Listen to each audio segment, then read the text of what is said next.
नमस्कार दोस्तों, साइंस के एक नए सेशन में आप सभी का स्वागत है। आज हम सब बायोलॉजी के अंतर्गत सेल यानी कोशिका से जुड़े इंपॉर्टेंट वन लाइनर्स को करेंगे, जो कि आपकी आगामी सभी प्रतियोगी परीक्षाओं के लिए महत्वपूर्ण होगा। तो आप इस वीडियो को बिना स्किप किए एंड देखिएगा। और मैं आपको बताऊं कि अगर आप हमारे चैनल में पहली बार विजिट कर रहे हैं तो चैनल को सब्सक्राइब कर ऑल नोटिफिकेशन जरूर ऑन कीजिएगा, जिससे कि सभी इंपॉर्टेंट वीडियो की नोटिफिकेशन आप तक पहुंच सकेगी और आप देख पाओगे। और इसका पीडीएफ आपको टेलीग्राम चैनल में मिलेगा, लिंक नीचे डिस्क्रिप्शन बॉक्स में दिया गया है। तो चलिए बिना देर के सेशन को स्टार्ट करते हैं। सबसे पहले क्वेश्चन आता है कि जीवन की जो मूलभूत इकाई है वह क्या है। तो जीवन की मूलभूत इकाई जो है वो आपका क्या है, कोशिका है। ठीक है, जीवन की मूलभूत इकाई क्या है, कोशिका है। और जीवों की आधारभूत संरचनात्मक और कार्यात्मक इकाई क्या है, तो ये भी कोशिका है। कोशिका की खोज किसने की थी, रॉबर्ट हुक ने किया था। कब, 1665 में। किसने बताया कि पादप का जो शरीर है वो सूक्ष्म कोशिकाओं का बना होता है, तो स्लाइडन के द्वारा ये बात कही गई। कब कही गई, 1838 में।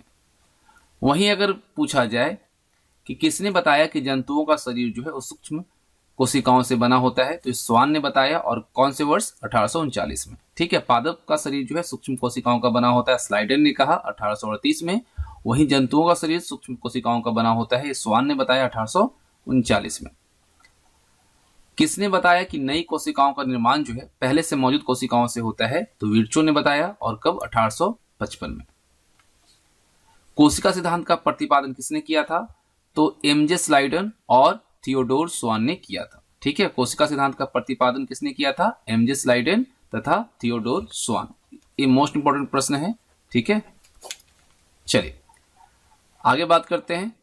कोशिका सिद्धांत किस पर लागू नहीं होता है, तो ये विषाणु पे नहीं होता, यानी कि वायरस पे नहीं होता। किस जंतु को जीवित और अजीवित दोनों माना जाता है, तो यह विषाणु।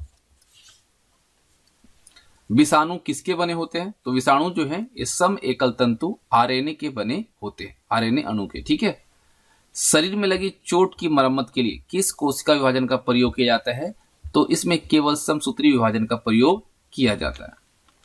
सूत्री विभाजन का पहला चरण क्या कहलाता है, पूर्वावस्था कहलाता है।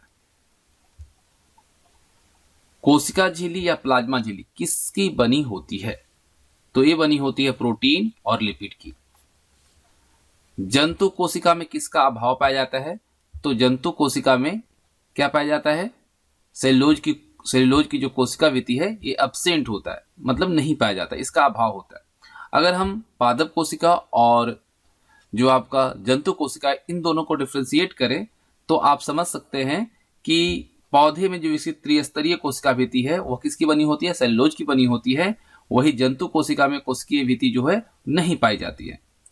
कवक और जीवाणु को अगर छोड़ दे तो सभी पादप में पर्णहरित पाया जाता है, यानी क्लोरोफिल पाया जाता है।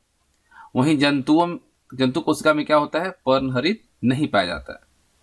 पादप कोशिका में सेंट्रोसोम नहीं पाया जाता है, लेकिन जंतु कोशिका में केंद्र के पास ताराकार सेंट्रोसोम पाया जाता है, जो कि कोशिका विभाजन में सहायता करता है। पादप कोशिका में रसधानी या रितिका पाई जाती है। वहीं जो अगर हम बात करें जंतु कोशिका की, तो इसमें पादप कोशिकाओं की अपेक्षा छोटी होती है रसधानी। पादप कोशिका में लाइसोसोम नहीं पाए जाते हैं, वहीं जंतु कोशिका में लाइसोसोम पाई जाती है। और अधिकांश पादप कोशिका में तार केंद्र नहीं होते हैं, लेकिन अधिकांश जंतु कोशिका में तार केंद्र पाए जाते हैं। तो आप इजीली यहां से समझ सकते हैं कि दोनों में क्या होता है और नहीं होता है। ठीक है, अगर यहाँ पे हम रसधानी की बात करें तो रसधानी को हम वैक्यूल कहते हैं, और रसधानियों के अंदर तरल या ठोस पदार्थ भरा रहता है। और जंतु कोशिका में रसधानी जल संतुलन का कार्य करती है, और पादप कोशिका की रसधानियों का कोशिका रस जो है निर्जीव पदार्थ होता है। और ये पादप कोशिका में स्फीति तथा कठोरता क्या करते हैं, प्रदान करते हैं। अब देखिए अगला प्रश्न है कि एक जीव की सबसे लंबी कोशिका कौन सी होती है, तो होता है तंत्रिका तंत्र। क्या होता है, तंत्रिका तंत्र। और सबसे बड़ी ज्ञात कोशिका कौन सी है, तो नो डाउट इस प्रश्न को आपने 100 नहीं बल्कि 1000 टाइम्स देखा होगा। इसका सही आंसर होगा शुतुरमुर्ग का अंडा। ठीक है, शुतुरमुर्ग का अंडा जो है ये सबसे बड़ी ज्ञात कोशिका है। अब देखिए अब पूछा गया है कि सबसे छोटी ज्ञात कोशिका जो है वो किसकी है। बड़ी तो हम लोगों ने देखा कि शुतुरमुर्ग का अंडा होता है, लेकिन सबसे छोटी कोशिका किसकी है, तो ये माइकोप्लाज्म गैलीसेप्टिकम जीवाणु का होता है।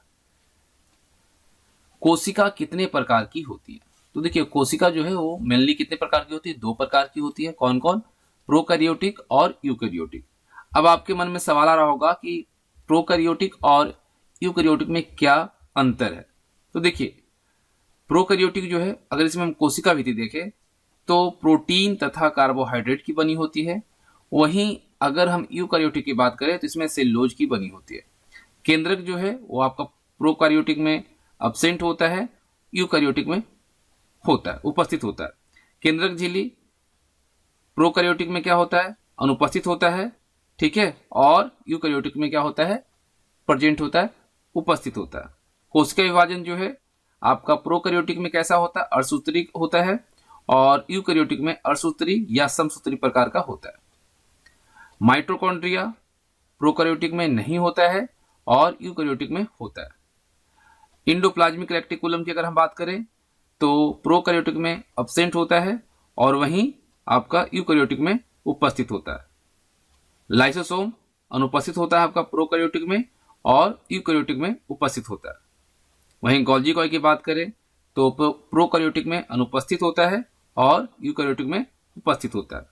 डीएनए की अगर हम बात करते हैं तो बहुत इंपॉर्टेंट रोल प्ले करता है। प्रोकैरियोटिक में जो है एकल सूत्र के रूप में उपस्थित होता है, वहीं यूकैरियोटिक की बात करें तो इसमें दोहरे सूत्र के रूप में पूर्व विकसित होता है, ठीक है।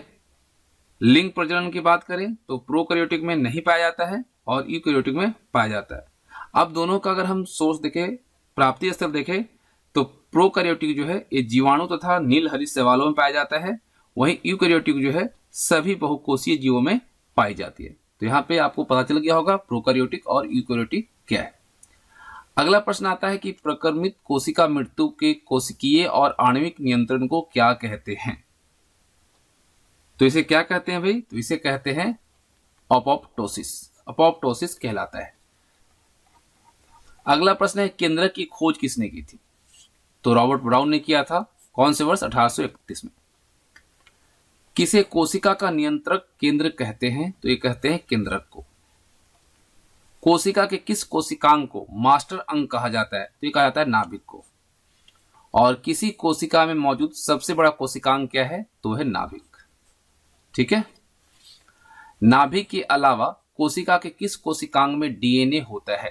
तो ये होता है माइटोकॉन्ड्रिया में, ठीक है, जिसे हम पावर हाउस ऑफ सेल भी कहते हैं। आगे बात करते हैं यूकैरियोटिक कोशिका में आरएनए का संश्लेषण किसमें होता है? तो ये होता है केंद्रक में। माइटोकॉन्ड्रिया, ठीक है, माइटोकॉन्ड्रिया की खोज किसने की थी? तो रिचर्ड अल्टमान के द्वारा किया गया था 1890 में।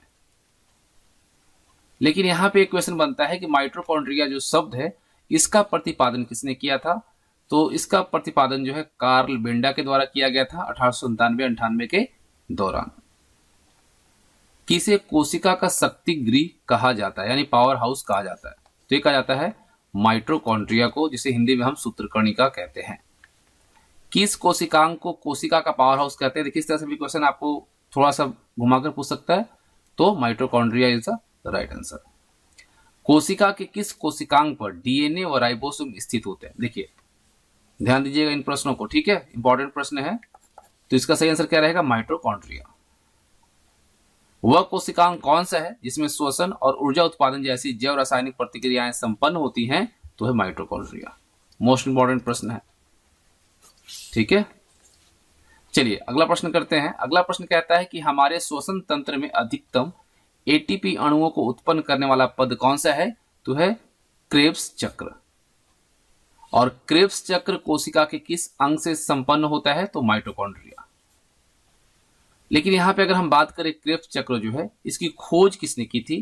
तो हैंस क्रेब्स के द्वारा किया गया था 1937 में, और इसी वजह से इसे क्रेब्स चक्र कहा जाता है।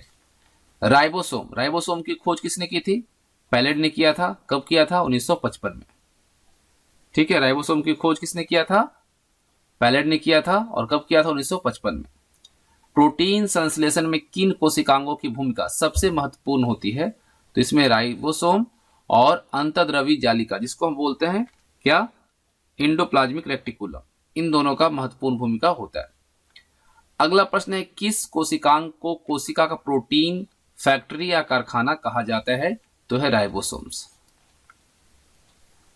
कोशिका के किस हिस्से में प्रोटीन बनाया जाता है? तो है राइबोसोम्स। लाइसोसोम जो है इसकी खोज किसने की थी?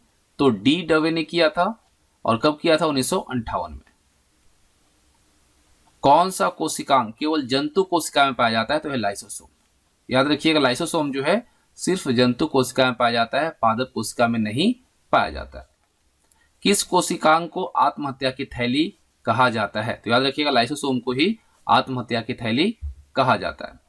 अब देखिए, कोशिका भित्ति किसकी बनी होती है? हमने आपको पहले ही बताया, सेलुलोज की बनी होती है। कोशिका को निश्चित आकार और जो कठोरता प्रदान करता है वो कौन करता है? सेल वाली करता है, कोशिका भित्ति जो करता है। और ये कोशिका भित्ति जो है सेलुलोज का बना होता है। और ये सिर्फ किस में होता है? कमेंट करके बताइए, किस में सिर्फ होता है? तो ये सिर्फ आपका पादप कोशिका में होता है। ठीक है, चलिए। पादप कोशिका जंतु कोशिका से किस प्रकार भिन्न होती है? यानी कि दोनों को अगर आपको अंतर करना हो तो कैसे? तो याद रखिएगा, पादप कोशिका में कोशिका भित्ति होती है लेकिन जंतु कोशिका में नहीं होती है। और कोशिका भित्ति जो है पादप कोशिका में जो होता है वो सेलुलोज का बना होता है। ठीक है, चलिए आगे प्रश्न आता है कि पादप कोशिका की भित्ति किसकी बनी होती है? तो अभी हमने आपको बताया सेलुलोज और पैक्टिन की बनी होती है। पौधों में कोशिका भित्ति का निर्माण करने वाले जटिल कार्बोहाइड्रेट को क्या कहा जाता है? तो सेलुलोज का ही तो बना होता है। ठीक, चलिए। कौन सा कोशिकांग केवल पादप कोशिका में पाया जाता है? तो है क्लोरोप्लास्ट। क्लोरोप्लास्ट जो है यह सिर्फ पादप कोशिका में पाया जाता है। क्लोरोफिल को सबसे पहले किसने पृथक और नामित किया था? तो ये केवंतु और पेलेटियर के द्वारा किया गया था। ठीक है, इंपॉर्टेंट प्रश्न है। क्लोरोफिल में कौन सी धातु पाई जाती है? इजी है लेकिन मोस्ट इंपॉर्टेंट प्रश्न। तो क्या पाया जाता है? मैग्नीशियम। ठीक है, क्लोरोफिल यानी पर्णहरित जो है उसमें जो मेटल पाया जाता है वो पाया जाता है मैग्नीशियम। पौधे का हरा रंग किसकी उपस्थिति के कारण होता है? तो क्लोरोफिल के कारण यानी पर्णहरित के कारण होता है। कौन सा घटक पत्तियों को हरा रंग प्रदान करता है? तो है क्लोरोफिल यानी पर्णहरित। फलों और सब्जियों में स्थित कैरोटीन उन्हें कौन सा रंग प्रदान करता है? तो नारंगी। ठीक है, फलों और सब्जियों में स्थित जो कैरोटीन होता है वह नारंगी रंग प्रदान करता है। टमाटर आप सब खाते हैं, टमाटर लाल होता है ना? तो टमाटर का रंग किसकी उपस्थिति के कारण होता है? तो लाइकोपीन। और वनस्पतियों को परावैंगनी किरणों के दुष्प्रभाव से बचाने वाला जो वर्णक है वह कौन सा है? तो है फाइकोसाइनिन। ठीक है, और कुछ इंपॉर्टेंट चीजें आपको मैं बताऊं कि प्रत्येक जीव की उत्पत्ति जो है यानी ओरिजिन जो है वो किससे होती है? एक कोशिका से होती है। और प्रत्येक जीव का शरीर एक या अनेक कोशिकाओं से बना होता है। ठीक है, और प्रत्येक कोशिका एक स्वाधीन इकाई है। सभी कोशिकाएं मिलकर काम करती है और इसी के फलस्वरूप एक जीव बनता है। तो उम्मीद करता हूं आप सबको ये वीडियो पसंद आई होगी। तो आप हमें सपोर्ट करने के लिए वीडियो को लाइक और अपने दोस्तों के साथ शेयर जरूर कीजिएगा। साथ ही साथ अपना फीडबैक जो है कमेंट बॉक्स में जरूर बताइएगा। Thanks for watching. जय हिंद, जय भारत।